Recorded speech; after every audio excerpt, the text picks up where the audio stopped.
இயேசுவில் அன்பிற்குரியவர்களே, தன் சொந்த ஊரான நாசரேத்தில் ஓய்வு நாளன்று தொழுகை கூடத்திலே எசாயாவின் வார்த்தைகளை வாசித்து முடித்த பிறகு இயேசுவின் வாழ்க்கையில் நிகழ்ந்தேறிய ஒரு நிகழ்வுதான் இன்றைய நாளில் நமக்கான இறைவார்த்தை பகுதியாக கொடுக்கப்பட்டிருக்கிறது. இந்த இறைவார்த்தை பகுதியை மட்டும் வைத்துக்கொண்டு இந்த பகுதியின் முழுமையான சாராம்சத்தை நாம் புரிந்து கொள்ள முடியாதாகவே இதன் பின்புலத்தை அறிந்து கொள்ள வேண்டும். இயேசு தன் சொந்த ஊருக்கு வருவதற்கு முன்னால் அவர் என்ன செய்தார் என்பதை குறித்த ஒரு விளக்கத்தை லூக்கா பதிவிடவில்லை. ஆனால் ஏனைய நற்செய்திகளில் நாம் வாசிக்கலாம், அவர் சென்றிடமெல்லாம் இறைவனை குறித்து போதிக்கிறார், வல்ல செயல்கள் அற்புதங்களை செய்கிறார். ஆக இவருடைய பெயர் மக்கள் மத்தியில் மிக பிரபலமாய் மாறுகிறது. இப்படிப்பட்ட இயேசு கிறிஸ்து மக்கள் மத்தியில் மிக பிரபலமாய் மாறி வருகிற ஒருவர் தங்கள் ஊரை சார்ந்தவர் அல்லவா. இவர் இப்பொழுது அவரின் சொந்த ஊருக்கு வந்திருக்கிறார்.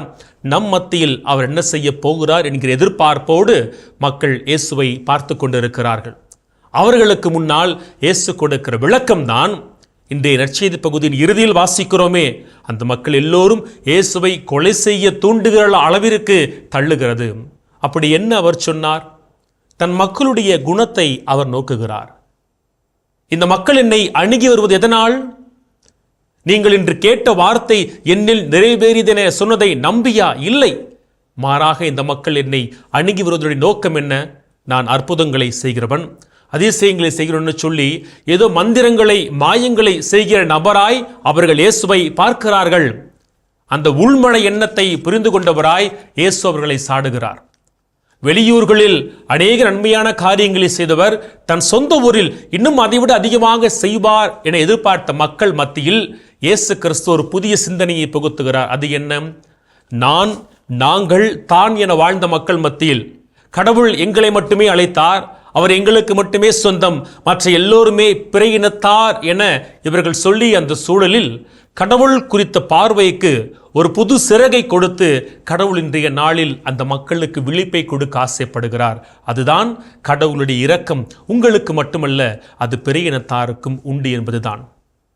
கடவுளுடைய இரக்கம் என்ன என்பதை குறித்து அந்த மக்களுக்கு போதிக்க அவருக்கு முன்னால் இஸ்ரேல் மக்களுடைய வாழ்க்கையிலிருந்து அநேகமான உதாரணங்கள் இருக்கிறது.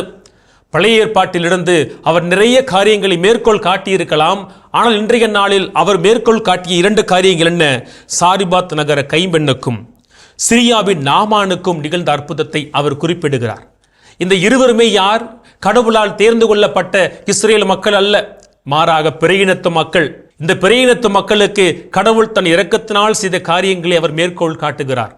நாம் ஆழமாய் வாசிக்கிற பொழுது பார்க்கலாமே, எலியா கடவுளால் அனுப்பப்பட்டார்னு வாசிக்கிறோம்.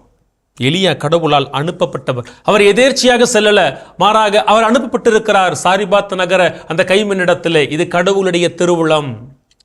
இஸ்ரேல் மக்கள் மத்தியில் அநேக பேர் தொழுநோயால் இறந்து கொண்டிருந்த பொழுது, வேதனைப்பட்ட பொழுது பாருங்களே, அந்த புதுமை யாருக்கு கிடைக்கிறது? பிற இனத்தானாகிய சிரியாவின் நாமானுக்கு கிடைக்கிறது. இந்த 2 மேற்கோள்கள் தான் தன் மக்கள் மத்தியில் இயேசுவிற்கு அன்பை அல்ல வெறுப்பை பெற்றுக் கொடுக்கிறது. ஆனால் வெறுப்பை கொடுக்கும் என தெரிந்தும் தான் அவர் பிற இனத்தாருக்கு கடவுள் செய்த காரியங்களை அங்கே எடுத்துரைக்கிறார். மேலுமாக தன்னை இறைவாக்கினுடைய வரிசையில் இயேசு என்று நிறுத்துகிறார். இறைவாக்கினர் யாருமே சொந்த ஊரில் ஏற்றுக்கொள்ளப்பட மாட்டார்கள் என்று சொல்லுகிறாரே, அதன் அர்த்தம் என்ன? இஸ்ரேல் மக்களை அல்ல, பிற இனத்தாரை குறித்து எடுத்து போதிக்கிற பொழுது இந்த மக்கள் என்னை ஏற்றுக்கொள்ள மாட்டார்கள் என்பது இயேசுவுக்கு நன்றாக தெரியும். இருந்தாலும் அவர் மக்களை மையப்படுத்தி அல்ல, மாறாக தந்தையின் திருவுளத்தை மையப்படுத்தி போதிக்கிறார். இந்த கடவுளின் இரக்கம் என்பது உங்களுக்கு மட்டுமல்ல, அவர் எல்லாருக்குமானவர் என்பதை அந்த மக்களுக்கு அவர் எடுத்துரைக்கிறார். ஆகவேதான் எந்த மக்கள் தன் சொந்த மக்களாய் இருக்கிறார்களோ அவர்களே அவரை கொலை செய்கிற அளவிற்கு துணிகிறார்கள். இதை அறிந்தவராகத்தான் இயேசு கிறிஸ்து சொல்லுகிறார், இறைவாக்கினர் எவரும் தன் சொந்த ஊரில் ஏற்றுக்கொள்ளப்படுவது அல்ல. தன்னை அந்த ஊரின் மண்ணின் மைந்தனாய் இயேசு காட்டிக்கொள்ளவில்லை, மாறாக தன் சொந்த ஊரில் ஒரு இறை வாக்கினராய் இறைவனின் வாக்கை எடுத்துரைக்கிற நபராய் வெளிப்படுத்துகிறார். கடவுள் உங்களுக்கு மட்டுமல்ல, கடவுள் எல்லாருக்குமான என்பதை எடுத்துரைக்கிறார். இப்படி இயேசுவினுடைய வாழ்க்கையை நாம் வாசிக்கிற பொழுதும் தன் தந்தையினுடைய திருவுளத்தை எடுத்துரைப்பதற்காய் தன் சொந்த மக்களின் வெறுப்பை சம்பாதித்து அவர் ஒவ்வொரு நாளும் சுமந்த சிலுவைகள் 1000. அன்பிற்குரியவர்களே, இஸ்ரேல் மக்கள் தான் மற்றவர்களை பிற இனத்தார்கள் என குறிக்கிறார்கள். ஆனால் கடவுளின் பார்வையில் மற்றவர்கள் பிற இனத்தார் அல்ல, அவர்களும் கடவுளுடைய அன்பிற்கும் இரக்கத்திற்கும் சொந்தக்காரர்களே.